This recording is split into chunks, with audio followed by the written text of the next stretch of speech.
గౌరవ ముఖ్యమంత్రికి నైతిక స్థైర్యాన్ని ఇచ్చి ఇంకా ఎక్కువగా అభివృద్ధి ఇంకా ఎక్కువగా సంక్షేమం చేయడానికి వారికి మనమందరం అండగా నిలబడాలనేటువంటి ఆలోచనతో కొనసాగుతున్న ఈ పాదయాత్ర రేవంత్ అన్న దండుగా, రేవంత్ అన్న సైన్యం, రేవంత్ అన్న దండు, ప్రజాపాలనకు అండగా, రేవంత్ అన్న దండుగా ప్రజాపాలనకు అండగా పేరుతో నాగర్ కర్నూలు పార్లమెంటు మొత్తం అన్ని శాసనసభ నియోజకవర్గాల్లో కొనసాగుతున్నటువంటి ఈ పాదయాత్ర ఈరోజు గద్వాలకు రావడం జరిగింది.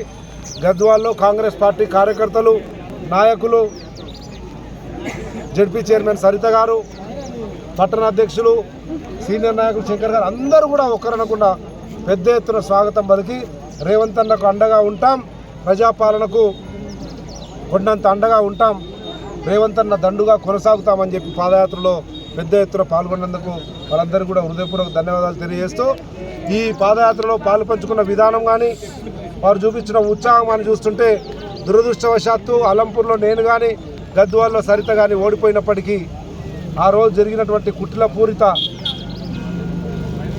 సమాజంలో ఒక విభజన తీసుకొచ్చి రాజకీయంగా వాడుకున్నారు. కానీ నష్టపోయినాం కదా. ఈరోజు కాంగ్రెస్ పార్టీ రేవంత్ రెడ్డి గారి నాయకత్వంలో అధికారంలో ఉంది, ఇక్కడ గెలిచింటే బాగుండేటువంటి ఆలోచన వచ్చింది. పశ్చాత్తాపడతా ఉన్నారు జనం కూడా కనుక తప్పకుండా ఈ 2 నియోజకవర్గాల్లో కూడా మెజారిటీ వచ్చి మొత్తం 7 నియోజకవర్గాలున్న నాగర్ కర్నూలు పార్లమెంట్లో 7 కూడా పెద్ద ఎత్తున మెజారిటీ వచ్చి ఎక్కువ మొత్తం రాష్ట్రంలోనే పెద్ద మెజారిటీ నాగర్ కర్నూలు రావాల్సిన అవసరం ఉంది. ఎందుకంటే స్వతహాగా గౌరవ ముఖ్యమంత్రి గారు కూడా ఓటేసేది నాగర్ కర్నూలు పార్లమెంట్ అభ్యర్థికే ఓటేస్తారు. ఎందుకంటే ఆయన కొండారెడ్డిపల్లి కూడా నాగర్ కర్నూలు పార్లమెంట్లో ఉంది కనుక మన ముఖ్యమంత్రి గారికి, కాంగ్రెస్ పార్టీకి, ప్రభుత్వానికి ప్రతిష్టాత్మకమైనటువంటి ఎన్నిక కనుక పెద్ద మెజార్టీతో కాంగ్రెస్ పార్టీ అభ్యర్థిని గెలిపారన్నటువంటి ఆలోచనతో ముందుకు కొనసాగుతూ ఉంది. ఇకపోతే రేపే గౌరవ ప్రధానమంత్రి వస్తున్నారు నాగర్ కర్నూలు పార్లమెంట్కి. ఇక్కడ నుంచి కూడా బండ్లు పోవాలి, ఏదో చేయాలి, ఏదో చూస్తున్నారు.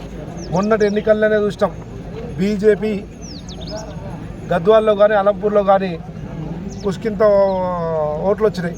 మన భాషలో చెప్పాలంటే ఇక్కడ 6,000, అక్కడ 3,000, అంతకుమించి రాలేదు. అంటే బీజేపీ ఏమాత్రమో ఉనికి కూడా లేని పరిస్థితి ఉంది జోగులాంబ గద్వాల్ జిల్లాలో. ఇక బీఆర్ఎస్ పార్టీ అయితే 10 సంవత్సరాలు పరిపాలించి అడ్డగోలుగా కుటుంబ పాలన, అవినీతి పాలన, అసమర్థ పాలన, అరాచక పాలన చేసి ఈరోజు ఎన్ని రకాల ప్రయత్నాలు చేసినా మళ్ళీ ఎత్తుకునే పరిస్థితే లేదు. జాకి పెట్టినా కానీ లేచే పరిస్థితిలో లేని పార్టీ బీఆర్ఎస్ పార్టీ కనుక కాంగ్రెస్ పార్టీకి ఏమాత్రం ఎదురులేదు. ఇలాగంగా రేవంత్ రెడ్డి గారి నాయకత్వంలో ఇంకా 10-20 సంవత్సరాలు కొనసాగుతుంది కనుక ప్రజలందరూ కూడా కొనసాగుతున్నటువంటి సందర్భంగా చూసినారు, అన్ని పత్రికల్లో వచ్చింది.